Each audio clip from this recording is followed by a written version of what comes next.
महाराष्ट्र। साहेबांची परवानगी घेऊन मी नंतर छत्रपती संभाजीनगर इथे जाणार आहे, परत मुंबईला जाऊन उद्या पुन्हा एकदा साहेबांबरोबर सभा आहे। पण लंकेजी, आज खास करून तुमच्यासाठी इथे आलेलो आहे मी, आणि इथे आल्यानंतर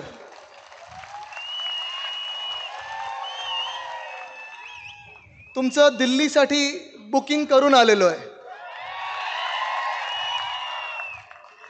जर आपण सभा पाहिलीत, हे कॅमेराचे जे लोक आहेत, कॅमेरावाल्यांनी जर सभा मागे दाखवली तर सभेचं टोकच कुठे कळत नाहीये। मला वाटतं इथे आहे, डावीकडे, उजवीकडे, खिडक्यांमध्ये, मागे हे टोक दिल्लीपर्यंत पोचलेलं आहे, आणि तुम्ही तिथे पण जाल तेव्हा हे टोक तुम्हाला तिथे दिसणार आहे। पण हेच चित्र आपल्याला संपूर्ण महाराष्ट्रात प्रत्येक जिल्ह्यामध्ये, प्रत्येक तालुक्यामध्ये, प्रत्येक मतदारसंघात दिसत आहे। आणि हे जे चित्र आपल्याला महाराष्ट्रात दिसत आहे तेच चित्र आपल्याला देशभर दिसत आहे। कारण कुठे ना कुठेतरी आपल्या कानावर सतत ते 400 पार काहीतरी येत असतं, पण 400 पार नाही, पारच्या आधी आता तडीपार लागलेला आहे, आणि लोक बोलायला लागलेत अब की बार, अब की बार, अब की बार भाजपा तडीपार, हे देशभरात ऐकू येत आहे। आज आपण पाहिलं असेल, कुठेतरी काल मी घोषणा ऐकली, साऊथ से साफ आणि नॉर्थ में हाफ अशी भाजपाची परिस्थिती झालेली आहे। साऊथ से साफ, नॉर्थ में हाफ। दक्षिण भारत जर आपण पाहिलात तर कर्नाटक असेल, तमिळनाडू असेल, तेलंगणा असेल, आंध्र प्रदेश असेल, केरळ असेल, कुठेही भाजपाला सीट येणार नाही असं दक्षिण भारताने तर ठरवलेलंच आहे।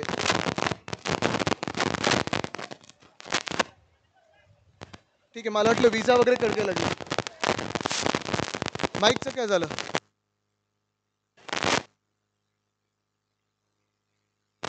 आता ऐकू येतोय का आवाज?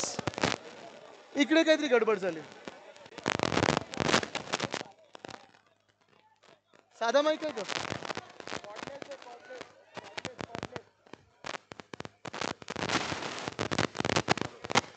चालू कर ना। इथली पब्लिक जरा मागा सारखा, बरं प्लीज मागा सारखा। ठीक आहे, हा आवाज येतोय का? चालेल, मग असं बोलतो मी, हे बरं आहे, जवळ आलो तुमच्या। आज जर आपण पाहिलं तर दक्षिण भारतातून पूर्ण भाजप साफ होते की काय, असा एक प्रश्न उपस्थित झालेला आहे। आणि जबाबदारी आता आपल्यावर आहे, मध्य भारत असेल, उत्तर भारत असेल, की आता आपण काय भूमिका बजावणार आहोत। आपण एक पाहत आहोत, उत्तर भारतमध्ये बिहार असेल, राजस्थान असेल, झारखंड असेल, दिल्ली असेल, ह्यांनी जबाबदारी घेतलेली आहे की आता भाजप सरकार आपल्याला परवडणार नाही, भाजपाकडून आपलं हे शासन जमणार नाही। कारण 10 वर्ष आपण अत्याचार पाहिलेत, जुमले पाहिलेत, आता जुमल्याचं नाव गॅरंटी केलंय 2024 मध्ये। आता बस करा दादा, आता राहू दे, मी हाच माईकवर बोलतो, आता राहू दे। आता येतोय का आवाज? ठीक आहे। नाही, आवाज तसं भाजपावाले दाबत असतील तर सांगतो त्यांना, दाबायचा प्रयत्न करू नका। येताना जिथून जिथून रोड शो येत होता तिथे लाईट बंद करत होते, बरोबर ना? तरी आपल्याला कोणी बंद करू शकत नाही। ही भूमिका आज आपण सगळ्यांनी इथे दाखवलेली आहे, ही ताकद आपण दाखवलेली आहे। आणि महत्वाची गोष्ट हीच आहे, बिहार जर आपण पाहिलं, जसं मी सांगितलं, दक्षिण भारतात भाजपाची एक सुद्धा सीट येत नाही।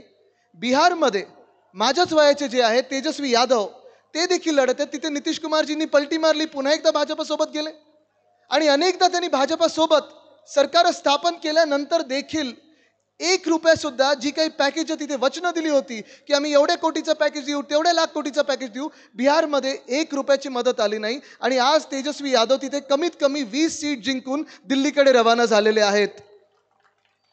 झारखंडमध्ये जर आपण परिस्थिती पाहिली तर हेमंत सोरेन साहेब आहेत, तिकडे मुख्यमंत्री होते, ईडी, त्यांचा जो भाजपचा मित्रपक्ष ईडी, IT, CBI त्यांच्या घरी पाठवली, उचललं त्यांनी, आत टाकलं। झारखंडने आता ठरवलेलं आहे की स्वाभिमानी झारखंड आहे, झारखंड ऐकून घेणार नाही, भाजपची हकालपट्टी करणार, हे झारखंडने ठरवलेलं आहे। दिल्लीमध्ये अरविंद केजरीवाल साहेबांना मुख्यमंत्री असताना देखील कोणीतरी काहीतरी सांगितलं की आम्ही एवढे पैसे अरविंद केजरीवाल यांना दिले, केजरीवाल साहेबांना तिथे ईडीने अटक केलेली आहे। आणि आज आपण कोर्टात पाहत आहोत, केजरीवाल साहेब आंबे किती खातात, इन्सुलिन किती घेतात, ह्याच्यावर चर्चा सुरू आहे। आणि हे सगळं सुरू असताना जर तुम्ही 400 पार करणार असाल, भाजप खरोखर 400 पार करणार असतील, तर तुम्ही मला सांगा, आज महाराष्ट्राची परिस्थिती, आज बिहारमध्ये जी परिस्थिती आहे, आज दिल्लीमध्ये जी परिस्थिती आहे, आज काश्मीरमध्ये जी परिस्थिती आहे, जी परिस्थिती सगळीकडे पाहता भाजपा 400 काय 300 काय 200 तरी पार करू शकणार आहे का? तुम्ही मला सांगा आज. करू शकणार आहे? आज भाजपाच्या मनात जी भीती बसलेली आहे ती भीती जर नसती तर आपल्या महाराष्ट्रामध्ये 2.5 वर्षापूर्वी जी गद्दारी झाली, 2.5 वर्षापूर्वी शिवसेना पक्ष फोडला गेला, नंतर मागच्या वर्षी राष्ट्रवादी काँग्रेस पक्ष फोडला, एक परिवार फोडला, आणि ह्या वर्षी आपण पाहिलं असेल काँग्रेसमधून आमदार फोडण्याचा प्रयत्न केला. हे सगळं चोरून म्हणजे शिवसेना पक्षाचं नाव चोरलं, धनुष्यबाण चोरला, घड्याळ चोरलं, राष्ट्रवादी काँग्रेस पक्ष चोरले, काही काँग्रेसचे आमदार चोरले, आणि आता ठाकरे पण चोरायला लागलेले आहेत. पण भाजपाला सीट काही येणं इथे जमणार नाही, हे आपण जनतेने ठरवलेलं आहे. आज भाजपकडून जो प्रचार व्हायला पाहिजे होता, 10 वर्ष जर आपण पाहिलं तर बहुमताचं सरकार चालवलं, हुकुमशाही चालवली या देशामध्ये. असं मिलीजुली सरकार नव्हती की 10-12 पक्ष घेऊन चालवत आहेत. स्वतःचं सरकार होतं, बहुमताचं सरकार होतं. मागच्या वेळी 2019ला 303 आपण त्यांना जिंकून दिले होते. आम्ही देखील त्यांच्यासोबत प्रचार केला होता. 2014 मध्ये असेल, 2019 मध्ये असेल, दोन्ही वेळा आम्हीच फसलो नाही, आपण सगळे फसलात. आपल्याला वाटलं होतं अच्छे दिन आएंगे. आठवतं ना ते गाणं, अच्छे दिन आने वाले हे, आठवतं का? किती लोकांनी ऐकलं होतं? आता जर भाजपवाले तुमच्या गावात प्रचाराला आले ना, अजून एक गाणं होतं, नो उल्लू बनाविंग, नो उल्लू बनाविंग. किती लोकांनी ऐकलं ते गाणं? ती रिंगटोन त्यांना जरा ऐकवा. कारण आपल्याला 2014 मध्ये जी जी वचनं दिली होती त्यांनी काय सांगितलं होतं? 15 लाख प्रत्येकाच्या खात्यात येणार होते. मी समजतो इथे आलेत, सगळ्यांच्या खात्यात 15 लाख रुपये आलेत का? आले असतील तर हात वरती करा. खोके काही आमदारांना मिळाले, तुम्हाला आलेत 15 लाख रुपये? खोकेवाल्याने दिले. आता मी तुम्हाला विचारतो, हे 2014ला आपण ऐकलेलं, प्रत्येक शेतकऱ्याचं उत्पन्न दुप्पट होणार होतं 2022 पर्यंत. शेतकरी बांधव किती आले तिथे हात वरती करा. उत्पन्न दुप्पट झालंय आपलं? झालंय? 2022 पर्यंत प्रत्येकाला घर मिळणार होतं प्रधानमंत्री आवास योजनेत. किती लोकांना घर मिळालेत प्रधानमंत्री महोदयांकडून? हात वरती करा. महागाई कमी होणार हे सांगितलं होतं. डॉलरला रुपये मिळणार होता. आज रुपये कितीला आहे? डॉलर कितीला आहे? जीडीपी, अर्थतज्ञांचं जीडीपी वेगळं, आपलं सामान्य नागरिकांचं जे जीडीपी असतं, गॅस, डिझेल, पेट्रोल, हे जीडीपी कमी होणार होतं. गॅस 2014ला कितीला होता? आता कितीला आलंय? हे बरोबर 400 पार झालं की. मग आता डिझेल कितीला होतं? आता कितीला आहे? आणि पेट्रोल कितीला होतं? आता कितीला आहे? मग तुम्ही मला सांगा, जे 2014ला आणि 2019ला वचनं दिली होती ती पूर्ण झाली आहेत का? झाली आहेत का?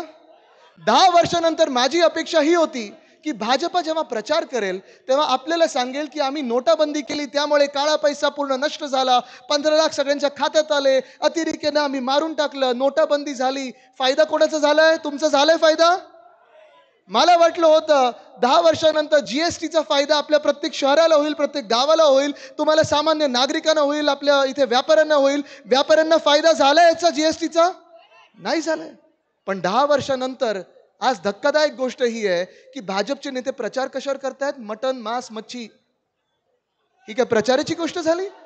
विरोधी पक्ष काय खातं, तुम्ही काय घालता? आणि आज तुम्हाला सांगतो मी, ही जी हुकुमशाही बद्दल आम्ही सतत बोलत आहोत, जे आम्ही महाविकास आघाडी म्हणून बोलत आहोत, इंडिया आघाडी म्हणून बोलत आहोत, ही काही थट्टा नाहीये, ही उगाच राजकीय गोष्ट नाहीये. खरोखर सांगतो तुम्हाला, जर हे सरकार चुकून भाजपचं पुन्हा आलं, येणार नाही, आम्ही येऊ देणार नाही, शपथ घेतलेली आहे, पण जर आलं तर तुमच्या घरात घुसतील हे आणि तुम्हाला सांगतील काय खायचं आणि काय नाही खायचं, तुम्हाला सांगतील काय घालायचं आणि काय नाही घालायचं. कारण हे खोटं बोलण्यात एवढे माहीर आहेत आणि घरात घुसण्यात एवढे माहीर आहेत. हे भाजपावाले घरात घुसले की घर फोडणार, हे तुम्ही लक्षात ठेवा. पण आपल्या या देशाचं दुर्दैव असं आहे, या मागच्या अर्थसंकल्पामध्ये जानेवारीचाच अर्थसंकल्प जर आपण पाहिला तर निर्मला सीतारामन ताईंना 4 जाती नवीन दिसलेल्या आहेत. त्यांनी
हॅलो हॅलो हॅलो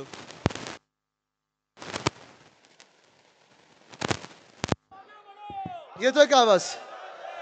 आत्ताकडे ह्या जानेवारीच्या अर्थसंकल्पामध्ये 4 नवीन जातींचा शोध निर्मला सीतारामन ताईंनी लावलेला आहे. पहिली जात ही त्यांनी सांगितलं, पहिला वर्ग हे सांगितलं शेतकरी.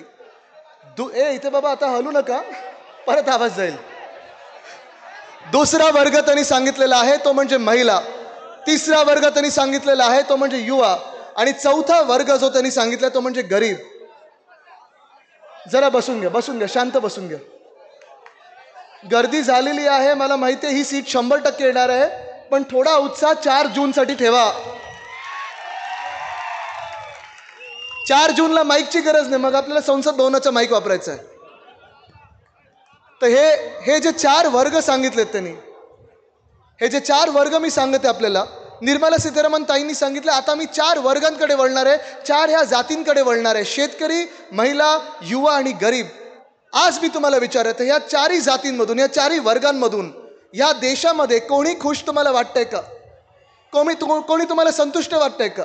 कोणाला असं वाटतंय का की हे आपलं सरकार आहे? इथे मी बघतो सगळेच शेतकरी बांधव आलेले आहेत. आज मी तुम्हाला विचारत आहे, 2 महिन्यापूर्वीची तुम्ही बातमी तर वाचली असेल, टीव्हीवर पाहिलं असेल, दिल्लीकडे एक मोर्चा निघाला होता.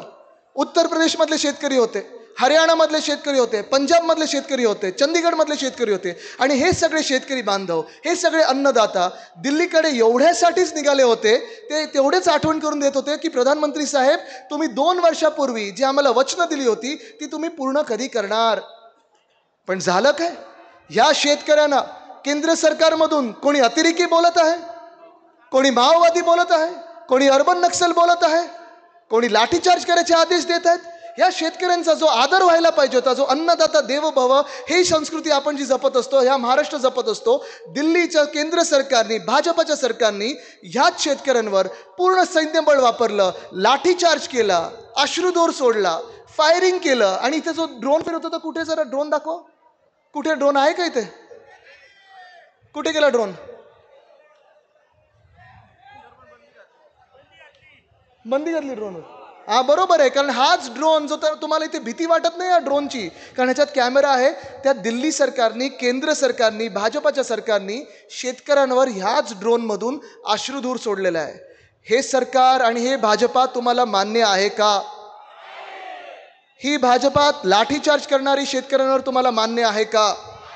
ही भाजपा अश्रुधूर सोडणारी शेतकऱ्यांवर तुम्हाला मान्य आहे का? आठवा आपले महाविकास आघाडीचे दिवस. दिल्लीपर्यंत काय मी आपल्या महाराष्ट्राचंच बोलतोय. उद्धव साहेबांनी एक वचन दिलं होतं, 2019च्या निवडणुकीत वचन दिलं होतं. मला तो क्षण आठवतो, नागपूरचं अधिवेशन होतं. सगळ्या अधिकाऱ्यांना बोलवून सांगितलं की मी माझ्या शेतकरी बांधवांना वचन दिलेलं आहे की 2 लाखापर्यंत ज्यांची कर्ज आहेत ती मला कर्ज माफ करायची आहेत, मुक्त करायची आहेत. आणि ती कर्जमुक्ती आपण नागपूरमध्ये जाहीर केली. ती कर्जमुक्ती महाविकास आघाडीची, ती कर्जमुक्ती उद्धव बाळासाहेब ठाकरे या व्यक्तीची आपल्यापर्यंत पोचली होती की नव्हती होती? पोचली होती ना सगळ्यांकडे. आपला कुटुंब प्रमुख हा असाच आला पाहिजे. आपल्याला आठवत असेल, महाविकास आघाडीच्या सरकारमध्ये अर्थचक्र बंद पडलं होतं, कोविडचा काळ होता. काय करणार आपण? अर्थचक्र कसं सुरू करणार? अनेक बैठका व्हायच्या. पवार साहेब आम्हाला सांगायचे की असं करूया, असं करायला पाहिजे, आम्हाला गायडन्स द्यायचे. थोरात साहेब वगैरे आम्ही सगळेच चर्चा करायचो. पण त्यावेळी देखील मला आठवतं, जेव्हा या महाराष्ट्राच्या शेतकऱ्यांवर काही आपत्ती आली असेल, मग अवकाळी पाऊस असेल, गारपीट असेल, सततचा पाऊस असेल, दुष्काळ असेल, तेव्हा जी काही मदत आपण करू शकलो, 100% कदाचित नाही करू शकलो, पण जी काही मदत करू शकलो ती केली होती की नव्हती केली? आपण ती मदत पोचली होती ना आपल्यापर्यंत. पण गेल्या 2-2.5 वर्षामध्ये मी पाहत आहे, हे अवकाळी सरकार बसल्यानंतर, हे खोके सरकार, हे मिंदे सरकार आपल्या डोक्यावर बसल्यानंतर हे शेतकरी आपले आत्महत्या वाढत चाललेले आहेत. आपत्त्यांवर आपत्ती येत चालले आहेत. कधी अवकाळी पाऊस, कधी गारपीट, कधी विजा चमकतात, कधी सततचा पाऊस लागतो. पण 1 सुद्धा रुपयाची मदत अजून झालेली नाहीये. प्रशासनाने आपलं काम केलं असेल, पंचनामे झाले आहेत काय, जिओ टॅगिंग वगैरे सगळं झालंय. पण तुम्ही मला सांगा, या 2-2.5 वर्षामध्ये महाराष्ट्राचा कृषी मंत्री तुम्ही पाहिलात का? कधी पाहिलं तुमच्या शेतांवर आलेलं? आणि मग आज मी तुम्हाला विचारतोय, जसं तुम्ही इथे बसलेला आहात, हा पहिला वर्ग शेतकरी आहे, दुसरा वर्ग आपला युवा, ह्याला जोडून घेऊया. ही दुसरी जात जी निर्मलाताईंनी सांगितली, दुसरी जात युवा आहे. आज मी 33 वर्षाचा इथे तरुण आहे. मी तुम्हाला आज शेतकरी बांधवांना विचारत आहे, तुम्हाला वाटतं का जी माझ्या वर्षाची मुलं मुली आहेत, तुमची जी पुढची पिढी आहे, त्यांनी शेती करावी, त्यांनी कृषी क्षेत्रात यावं असं वाटतं तुम्हाला? वाटतं कोणाला? का नाही वाटत? तो जरा सांगा, का नाही आम्ही शेती करावी? शेतमालाला भाव नाही, पुढे खताचा भाव वाढत चाललाय, अजून कांद्या निर्यात बंदी, अजून दुधाला भाव नाही. बरोबर आहे, हे सगळे प्रॉब्लेम तुम्हाला दिसत आहेत. तुम्ही पक्का केलेलं आहे की माझी पिढी किंवा तुमची मुलं ह्यांनी शेतीत यावं नाही, हे तुम्हाला वाटतं या सरकार जर असलं आपल्या डोक्यावर बसलं तर? मग तुम्ही मला सांगा, तुमच्या मुलांनी पुढे जायचं कुठे? आम्हाला पर्याय कुठचा असतो? MIDC, बरोबर ना? गेल्या 2 वर्षामध्ये, गेल्या 2.5 वर्षामध्ये एक तरी नवा उद्योग, एक तरी प्रायव्हेट उद्योग, एक तरी रोजगार ह्या महाराष्ट्रात आलेला तुम्ही ऐकलाय का? कुठे गेले सगळे? वेदांत फॉक्सकॉन गेलं कुठे? एअरबस टाटा गेलं कुठे? बलड्रग पार्क गेलं कुठे? मेडिकल डिव्हाइस पार्क गेलं कुठे? रिन्युएबल एनर्जी पार्क गेला कुठे? वर्ल्ड कपची फायनल गेली कुठे? त्या दिवशी महाराष्ट्रात कोणीतरी येऊन बोललं होतं की पुत्रप्रेमामुळे शिवसेना फुटली आणि पुत्री प्रेमामुळे राष्ट्रवादी काँग्रेस फुटली. मग काय पुत्रप्रेमामुळे आपण वर्ल्ड कप नव्हतो हरलो? कोणाच्या हट्टामुळे आपली वर्ल्ड कप फायनल गेली होती गुजरातला? पवार साहेब जेव्हा तिथे बसले होते, वर्ल्ड कपची फायनल आपल्या वानखेडेवर आणली होती आणि आपण जिंकलो होतो. या महाराष्ट्राची मातीची करिश्मा हा आहे, स्वाभिमानी महाराष्ट्र आहे. गुजरातची माझं काही भांडण नाहीये, गुजरातची माझं काही वैर नाहीये. माझी ही भूमिका नेहमी राहिली की जे ज्या राज्याला मिळालं पाहिजे ते मिळालंच पाहिजे.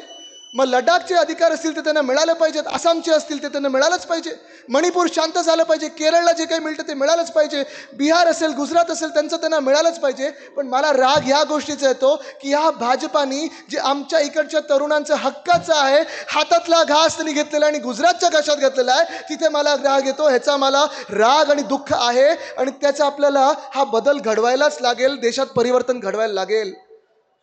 आज आपण पाहतोय प्रायव्हेट उद्योग नाही, रोजगार नाही, कॉर्पोरेट जॉब नाही, पर्याय मिळतो आपल्याला नोकर भरतीचा. पेपर फुटीचं तर आपण ऐकलं असेल.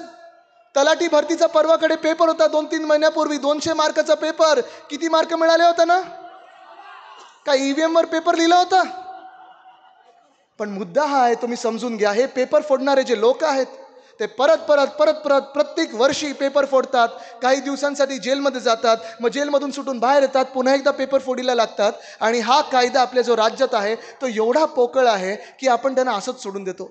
वर्षानुवर्ष महाराष्ट्रातून अनेक वेगळ्या केंद्रांवर आपल्या शहरांमध्ये तरुण मुलं मुली येतात, अभ्यास करतात, मेहनत करतात आणि जी स्वप्न चिरडली जातात त्या स्वप्नांच्या आड आता हे सरकार जे येतं त्याला आपल्याला बदलायलाच लागेल. आज मी तुम्हाला शब्द देत आहे, जेव्हा आपलं इंडिया आघाडीचं सरकार तिथे केंद्रस्थळी बसेल तेव्हा आपण असा कायदा काढू की जो कोणी पेपर फोडेल त्याला कमीत कमी 10 वर्षाची सजा झालीच पाहिजे.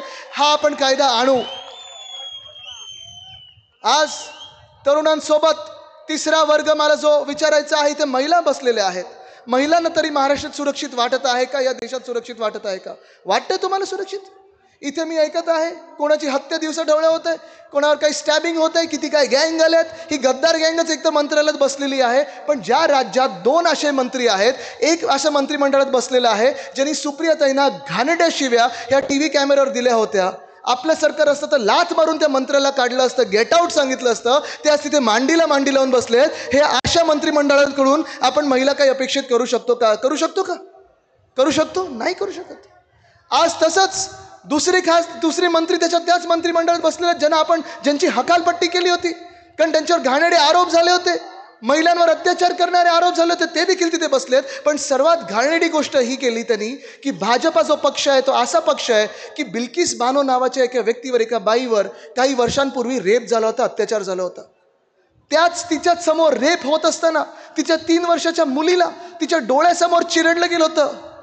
आणि अशा भयंकर अपराध केलेल्या लोकांना, त्या अपराध्यांना जेव्हा कैदेत टाकलं सुप्रीम कोर्टाने, गुजरातच्या भाजपच्या सरकारने त्यांना मागच्या वर्षी कैदेतून बाहेर काढलं, अधिकार नसताना बाहेर काढलं, त्यांची आरती ओवाळली, त्यांचा सत्कार केला, त्या अपराध्यांचा, त्या रेपिस्टचा सत्कार केला आणि त्यांना प्रचार सभेत फिरवलं.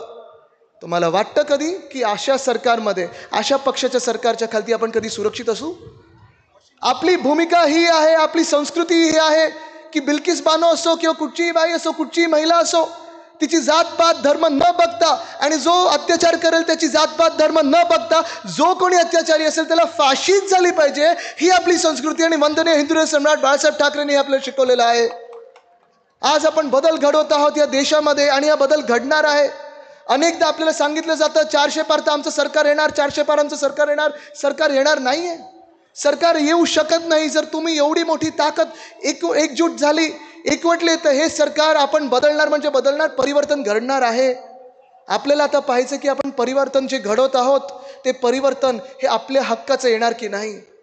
आज महाराष्ट्र विचार करत आहे की जसं 370 कलम काढलं गेलं, ते कलम गरजेचं होतं काढणं, त्याचा तो क्षण आपण पण साजरा केला होता.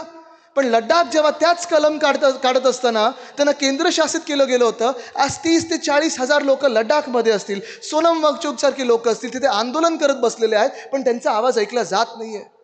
आज महाराष्ट्र म्हणून आपल्याला हा विचार करायचा आहे की महाराष्ट्राचं गेल्या 2-2.5 वर्षामध्ये जेव्हा हे येतील भाजपावाले, तुम्हाला सांगतील आम्ही तुम्हाला असं करू तसं करू, सोन्याचे रस्ते बनवून देऊ आणि गंगा इथे आणू, तुम्ही त्यांना एवढंच विचारा की गेल्या 10 वर्षात माझ्या शेतकऱ्यांसाठी तुम्ही काय केलं, माझ्या तरुणांसाठी तुम्ही काय केलं, महिलांसाठी काय केलं, गरीब जनतेसाठी काय केलं. कधीतरी हा महाराष्ट्राचा आवाज तुम्ही दिल्लीत ऐकून दिला आहे का, हा तुम्ही प्रश्न विचारत असताना तुम्ही विचार करा की तुम्ही मतदान करताना महाराष्ट्र हिताचेच उमेदवार जिंकून देण्याची आता शपथ आपण घेतली पाहिजे.